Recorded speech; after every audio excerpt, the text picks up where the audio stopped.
চলি, কেমন? আমি চলি। হ্যাঁ হ্যাঁ, এসো এসো এসো এসো।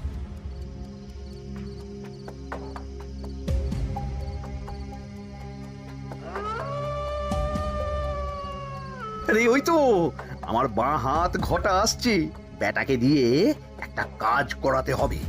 এ কি মন্ত্রী মশাই, আপনি এখানে দাঁড়িয়ে কি করছেন? এই একটা গুরুত্বপূর্ণ ব্যাপারে কথা বলছিলাম। একটা একটা কাজ করতে পারবি? কি কাজ করতে হবে বলুন মন্ত্রী মশাই। আমাকে একটু ঠান্ডা জল, পাতিলেবু আর পুদিনার পাতা দিয়ে শরবত বানিয়ে খাওয়াতে পারবি? সেসব আমার ঘরে ব্যবস্থা করাই আছে। চলুন চলুন, আমার সাথে চলুন। হ্যাঁ হ্যাঁ, চল চল চল চল চল।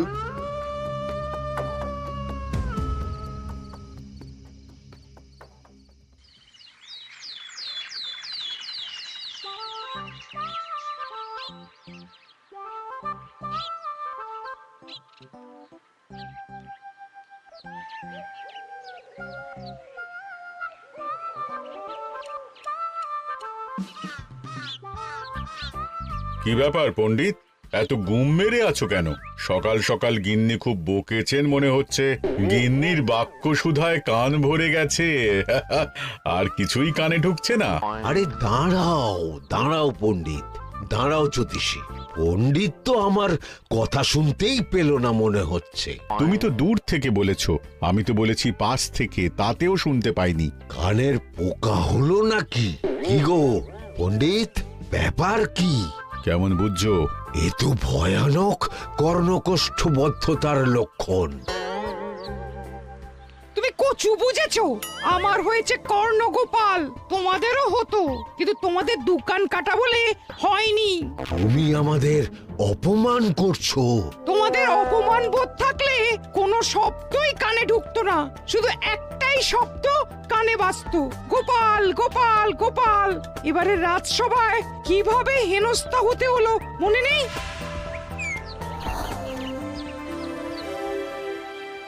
মহারাজ, একটা ভিক্ষা আছে। ভিক্ষার জন্য কৃষ্ণনগরের রাস্তাই সবচেয়ে উপযুক্ত জায়গা গোপাল, তুমি বরং সেখানেই যাও। আহ মন্ত্রী, মন্ত্রী মশাই ঠিকই বলেছেন মহারাজ। যে যার নিজের জায়গা থেকে কথা বলে। কুকুর বলে ভৌ ভৌ, বেড়াল বলে মিউ মিউ, কাক বলে কা কা। মন্ত্রীর ভিক্ষার জায়গা কৃষ্ণনগরের রাস্তা, আর গোপালের ভিক্ষার জায়গা মহারাজ কৃষ্ণচন্দ্রের দুয়ার। বলো কি ভিক্ষা? বাড়িতে পুজো আছে মহারাজ, খরচা অনেক, কিছু ঋণ আবশ্যক। যদি 100 মোহর। ঋণ তোমাকে আমি দিতে পারবো না গোপাল। পুজো উপলক্ষে তোমাকে আমি 100 মোহর দিলাম। মহারাজ, আমিও ঠিক এই কথাটাই বলতে যাচ্ছিলাম। আমরাও তাহলে বাড়িতে পুজো করব। পুজোর জন্য আমাদের অনেক খরচ, তাই যদি। অবশ্যই অবশ্যই, কত ঋণের প্রয়োজন খাজাঞ্চির কাছ থেকে নিয়ে নিও, সুদটা আমি মাফ করে দিলাম। মহারাজ, গোপালকে দান আর আমাদের ঋণ? হ্যাঁ, কারণ তোমরা নিজেরা খাবে, কিন্তু গোপাল অন্যদের খাওয়াবে। গোপালের মতো মানুষের সঙ্গে থাকাই হলো রাজধর্ম। কিন্তু তাছাড়াও তোমরা হলে 80 যাই বেতন পাই দলের লোক। গত 1 বছরে তোমার কোন মন্ত্রণা দেশের কাজে এসেছে? পণ্ডিত কোনো নতুন তত্ত্ব শুনিয়েছে? জ্যোতিষী কোনো অমোঘ ভবিষ্যৎবাণী করেছে? আর বৈদ্য 3 বছর ধরে আমার হাঁটুর ব্যথা সারাতে পারেনি। কিন্তু গোপাল, গোপালের ভাঁড়ে হাস্যরসের কখনো অভাব হয়নি। মনে আছে? আছে। কিন্তু করার তো কিছু নেই। আছে। কিছু ভেবেছো নাকি পণ্ডিত? তোমাদের মনে আছে? মহারাজ মোহর দেওয়ার পর গোপাল সেদিন বলেছিল। কি গোপাল, খুশি তো?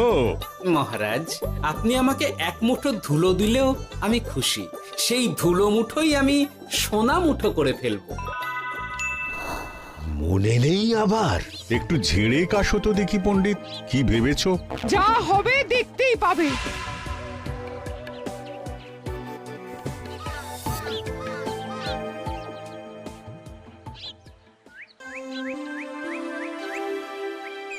মহারাজের জয় হোক, মহারাজের জয় হোক। ওরে বাবা, এই যে সকাল সকাল চান করে ঠান্ডা লেগে গেল মনে হচ্ছে। মহারাজ, মহারাজ, ওই কবি গান উপলক্ষে গত মাসটা আমি কৃষ্ণনগরের কোণে কোণে ঘুরে বেরিয়েছি। প্রজাদের মধ্যে একটা অসন্তোষ আমি লক্ষ্য করেছি মহারাজ। অসন্তোষ? আমি তো জানতাম আমার শাসনে প্রজারা সুখে আছে। সুখে তারা ভাসছে মহারাজ, কিন্তু একটাই অসুখ, তারা মহারাজের দর্শন পায় না। তারা মহারাজের পদধূলির জন্য আকুল হয়ে আছে, মহারাজের দর্শন পাওয়ার জন্য চাতকের মতো অপেক্ষা করছে। চিত্রকরকে দিয়ে চিত্র অঙ্কন করিয়ে বিলি করে দিলেই হলো।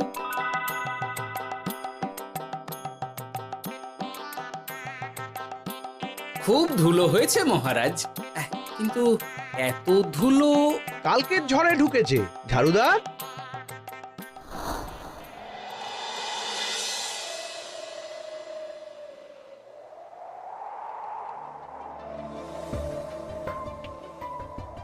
এই সুযোগ, রাজসভা ফাঁকা, এমন ঝড় যে পেয়াদারাও বাইরে নেই। কাজটা সেরে ফেল, বুঝলি? কিরে, কাজটা কর।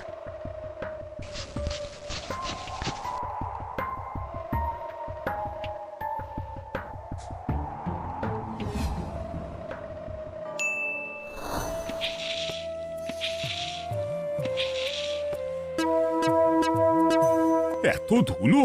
উফ, মহারাজ, কাল ঝড়টা বড় সাংঘাতিক হয়েছিল। তা বটে। আচ্ছা গোপাল, তুমি বলেছিলে মহারাজ তোমাকে এক মুঠো ধুলো দিলেও সেটা সোনা হয়ে যাবে। এখনো সেই কথাই বলছি। মন থেকে বলেছিলে না মহারাজকে তেল দেবার জন্য? তেল দেওয়ার দায়িত্বটা তো আপনি নিজের কাঁধেই নিয়ে ফেলেছেন। আমি যা বলি সত্যি বলি। আজ যদি এই 4 ঝুড়ি ধুলো মহারাজ তোমাকে উপহার দেন, তখনও একই কথা বলবে? নিশ্চয়ই। মহারাজ, গোপালকে এই 4 ঝুড়ি ধুলো দেওয়ার হুকুম হোক। কি গোপাল, আমি তোমাকে যদি এই ধুলো ঝুড়িগুলো দিই, তা থেকে সোনা আসবে নাকি? আসবে মহারাজ, মোহরের বস্তা আসবে। যদি না আসে, আপনি বলুন। তোমাকে কৃষ্ণনগর ছেড়ে চলে যেতে হবে। রাজি? আর যদি আমি পারি, তাহলে আপনাকে এই মন্ত্রীর চাকরি ছেড়ে দিতে হবে। কি রাজি? কি মন্ত্রী, রাজি? রাজি। গোপাল? রাজি মহারাজ। আচ্ছা, আর কেউ মন্ত্রীর পক্ষে বাজি ধরেছেন নাকি? হ্যাঁ, আমি আমি আমি ও গোপাল এবার যে মরণ কুয়োতে ঝাঁপিয়েছে, সেখান থেকে আর উঠে আসতে পারবে না। ধুলো থেকে মোহরের বস্তা আসবে, এ হচ্ছে গোপালের উন্মাদ রোগের শুরু। দেমাক দেমাক। মহারাজের পিঠ চাপড়ানি পেয়ে পেয়ে গোপাল ভেবেছে যে ও সব কিছু করতে পারে। এবার শুধু সেই দিনটার অপেক্ষা, যেদিন গোপালকে উল্টো গাধায় চড়িয়ে কৃষ্ণনগর থেকে বার করে দেব। এতটা নিশ্চিন্ত হবেন না মন্ত্রীমশাই। গোপাল কিন্তু হালকা কথা ছুঁড়ে দেওয়ার লোক নয়। কি বলতে চাইছো পণ্ডিত? ওই 4 ঝুড়ি ধুলো থেকে মোহরের বস্তা আসবে? না, তা বলছি না। অন্য জায়গা থেকেও তো মোহরের বস্তা আসতে পারে। তার সঙ্গে ধুলো মিলিয়ে দিলেই কেল্লা ফতে। গোপালের নিশ্চয়ই কোনো পরিকল্পনা আছে। গোপালের সব পরিকল্পনার গোড়া মেরে রেখে দিয়েছি পণ্ডিত। ঘটা আছে গোপালের পেছনে, আর ঘটা আছে গোপালের বাড়ির পাহারা। লুকিয়ে কিচ্ছু করতে পারবে না। আরে ওই তো বটা আসছে। বেল্লিক, উল্লুক, তোকে আমি জল বিছুটি দেওয়াবো। গোপালকে ছেড়ে চলে এসেছিস কেন? ছেড়ে আসবো কেন মন্ত্রী মশাই? গোপালকে ওর বাড়ির সামনে ছেড়ে এসেছি। ওখানে তো ঘটা আছে। ও বড্ড ঘুরিয়েছে বেটা। কোথায় কোথায় গিয়েছিল গোপাল? 4 ঝুড়ি ধুলো নিয়ে বেটা বাড়ির উল্টো দিকে হাঁটা দিল। চললাম পিছু পিছু। যাচ্ছিল কোন দিকে? নদীর দিকে। কিন্তু গোপাল দাঁড়ালো যদুর বাড়ির সামনে। এই যদু হলো সেই লোক যে লোকজনের বাড়িঘর কেনা বেচা করে আর লোক ঠকায়। আগে রাজধানীতে থাকতো। বেটা রাজধানী থেকে এই কৃষ্ণনগরে পালিয়ে এসেছে, এখানেও লোক ঠকাচ্ছে। কিন্তু বেটা এত চালাক যে কিছুতেই ধরা যাচ্ছে না। এইরকম লোককে ধরাচ্ছে হাতে রাখা ভালো নয় কি মন্ত্রীমশাই? সে তো জানি, কিন্তু ওর ওপর মহারাজের কড়া নজর আছে। এখন ওর সঙ্গে সম্পর্ক রাখা খুব ঝুঁকি। যাই হোক, তারপর? হ্যাঁ, তারপর যদু রে। গোপাল খুড়ো, আরে তুমি এখানে কি করছো? দেখতেই তো পাচ্ছিস ধুলো। তবে যে সে ধুলো নয়, মহারাজ কৃষ্ণচন্দ্রের পদধূলি। শুনিসনি বোধহয় এখন কৃষ্ণনগরে সবচেয়ে বেশি চাহিদা মহারাজের পদরেণু। আচ্ছা, মহারাজের পদরেণু নিয়ে যাচ্ছ কোথায়? এই ছোট ছোট পুলিন্দায় ভরে কৃষ্ণনগরের প্রত্যন্ত জায়গায় যেখানে প্রজারা মহারাজের সাক্ষাৎ পায় না সেখানে বিক্রি করব। তোমার কি মাথা খারাপ? পায়ের ধুলো বিক্রি হবে? ওরে, গতবারে মাত্র 1 ঝুড়ি ধুলো 1000 মোহরে বিক্রি করেছিলাম, এবারে 4 ঝুড়ি। শোনো, তুমি আবার ঘুরে ঘুরে বিক্রি করবে কেন? তোমাকে আমি বরং 10 মোহর দিয়ে দিচ্ছি, তুমি আমাকে এগুলো দিয়ে দাও, আর বিক্রি করে যা হবে তোমাকে এই 40 ভাগ দিয়ে দেবো। ওই 10 মোহরে বদমাস দুদুকে ধুলো বেচে গোপাল বাড়ির দিকে চললো। বাড়ির সামনে অব্দি পেছনে পেছনে গিয়ে তারপরে এই আপনাদের কাছে আসছি। বলিস কি রে, ধুলো বেচে 10 মোহর? ও মন্ত্রী মশাই, গোপাল তো একেবারে নাড়ি ধরে টান মেরেছে। গেল রাজসভায় এমন সুখের চাকরিটি গেল, এবার আবার রাস্তার ধারে গিয়েই বসতে হবে। এবার নবাবের দরবারে জায়গা আছে কিনা খোঁজ করি গিয়ে। তাত্তেরি 10 মোহর আর 1 বস্তা মোহরের মাঝখানে অনেক রাস্তা, সেই রাস্তায় আমি লোক বসিয়ে রাখবো। আরে আরে, ওই তো তোমার ঘটা আসছে। এই, তুই গোপালের ঘরের পাহারা ছেড়ে এলি কেন? গোপাল নেই নেই নেই নেই নেই নেই।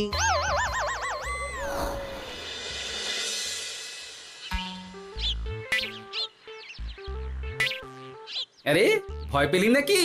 না না না না না, ভয় পাবো কেন? শোন, তোকে পেয়ে আমার খুব ভালো হলো বুঝলি।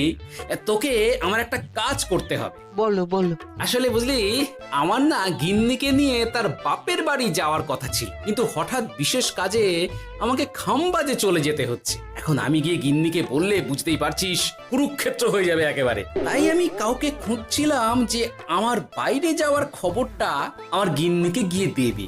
তুই পারবি বাবা ঘটা? ওরে বাবা, আরে আরে আরে, ভয় পাস না, তোকে গিয়ে মুখে কিছু বলতে হবে না। এই নে এই নে, এই চিঠিটা আমার বউকে দিবি।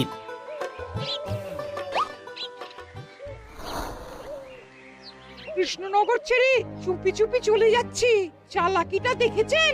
ওসব চালাকি আমি তুড়ি মেরে উড়িয়ে দেব। কি করবেন? চারিদিকে আমি অশ্বারোহী গুপ্তচর পাঠাচ্ছি, গোপালকে কোনো চালাকি করতে দেব না।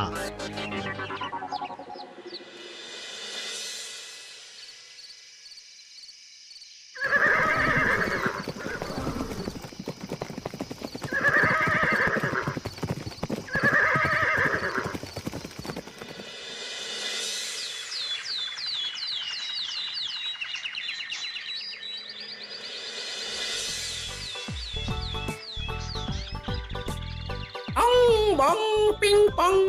হ্যাঁ, ও যে বাপ যে, এ আবার কি বলে? মানে বুঝিতে পারিলে না? অং বং পিং পং অর্থাৎ আইসো আমার নিকট বিদেশি জাদু শরবত আছে, ইহাতে তৃষ্ণা নিবারিত হয়, শক্তি বৃদ্ধি হয়, ঘুম ভালো হয়, সম্পর্কের উন্নতি হয়, জামা কাপড় ফর্সা হয়, তু শব্দ না করে সকাল সকাল কষ্ট পরিষ্কার হয়, মূল্য মাত্র 1 মোহর। বোঝো, ওইটুকু অং বঙ্গের মধ্যে এত কিছু? ঠিক আছে, তা দাও দেখি, আপাতত টেস্টটা তো মিটু, বাকিগুলো পরে বোঝা যাবে।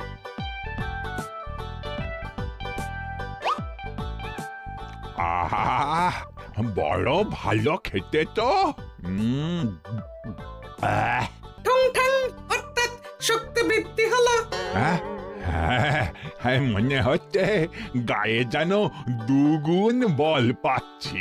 কি হয়েছে ভাই? এ কে? এ ভিন দেশ থেকে জাদু শরবত নিয়ে এসেছে গো। জাদু শরবত ভিন দেশ? একেবারে বহু ভুজা শরবত।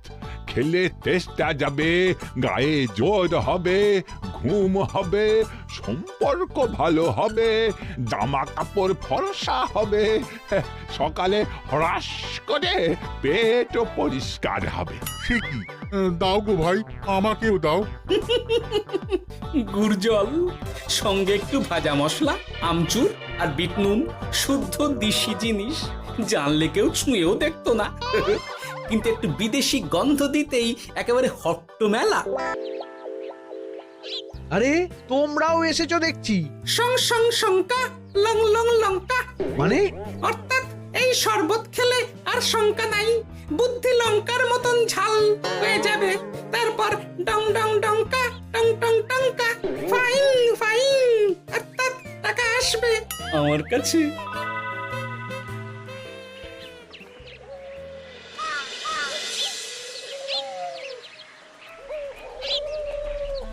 ঝপ ঝপ ঝপাং ভট ভট ফটাং, অর্থাৎ উহাকে দৌড়িয়েছ কেন? বেটা জোচ্চোর অনেককে ঠকিয়েছে। অনেক দিন থেকে তককে তককে ছিলাম। এবার এই ধুলো নিয়ে মহারাজের পায়ের ধুলো বলে বিক্রি করছিল। একটা বেনামি চিঠিতে খবর পেয়ে বেটাকে ধরেছি। ব্যাং ব্যাং বিগ ব্যাং, অর্থাৎ বাহ বাহ বাহ বাহ। বেনামি চিঠিটা আমি দিয়েছিলাম বাবু। বাবা যদু, তুমি সেই রাজধানী থেকে কৃষ্ণনগর অবধি মানুষকে অনেক খোল খাইয়েছো। তুমি এতদিন ঘুঘু দেখে এসেছিলে বাবা, এবার গোপাল নামক ফাঁদটা দেখলে। কতবার বলবো এইসব ধুলো আমি গোপালের কাছ থেকে কিনেছি। যা বলার ওই বিচারের সময় মহারাজকে বলবি। চল চল চল চল চল।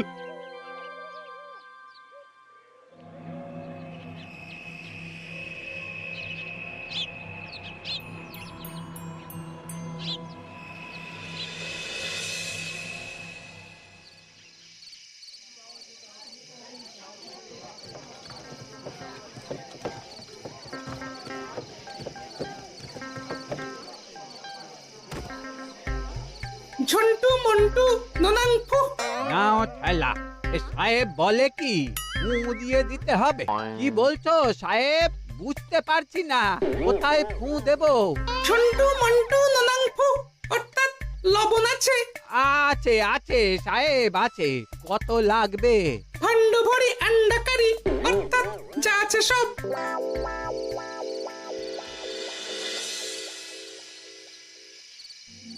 ব্যাস, মোটামুটি আশেপাশে সব দোকানের নুন এখন আমার জিম্মায়। এবার আসল মজা শুরু হবে।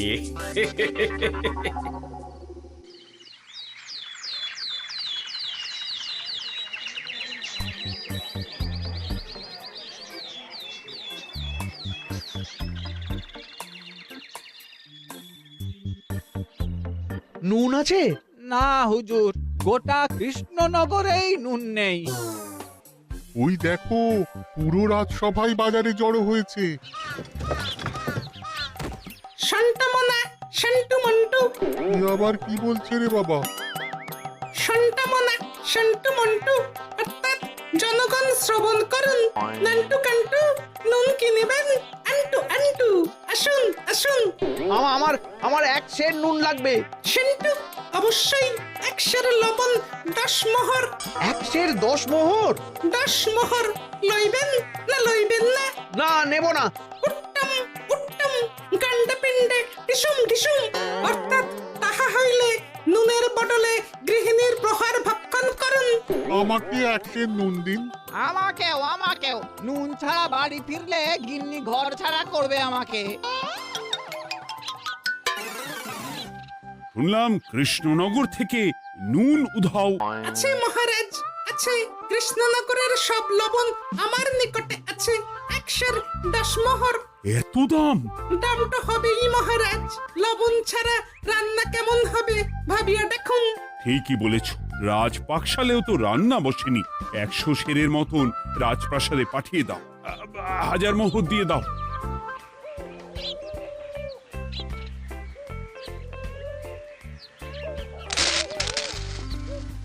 ব্যাস, 1 বস্তা মোহর হয়ে গেছে। গোপাল? হ্যাঁ মহারাজ, গোপাল, যে 4 ঝুড়ি ধুলো থেকে 1 বস্তা মোহর রোজগার করেছে। ইয়া বাত! চলো রাজসভায়, পুরো গল্পটা শুনতে হবে। সকলেই এসো তাহলে রাজসভায়। কিন্তু মহারাজ, যারা বাজি হারলো তাদের তো চাকরি গেছে, তো তারা রাজসভায় যাবে কি করে? ঠিক ঠিক ঠিক বলেছ। আর যারা বাজি হারলো তারা বাদ, বাকিরা চলো। এই সেরেছে, গোপাল তো আবার বাজি মেরে দিল। ও মহারাজ, আমাদের দেখুন। ও মহারাজ, আমাদের দেখুন। ও মহারাজ।